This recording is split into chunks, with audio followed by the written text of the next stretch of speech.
This is why smart families keep gold. Gold morning mga madam! Alam mo yung tahimik lang pero secure ang buhay? Ito ang 3 rason kung bakit ang matatalinong pamilya ay may hawak na gold. Reason number 1, gold is ready when you need it. Biglang gastos sa ospital, emergency uwi, tuition deadline, gold, pwedeng ipalit agad. Reason number 2, gold is recyclable, safety net.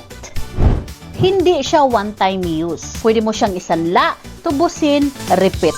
Reason number 3, gold protects what you've built.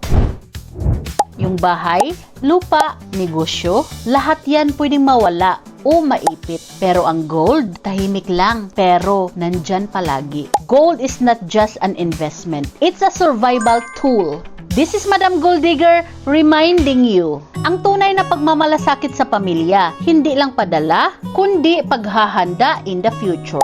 Follow me for more real talk and gold talk.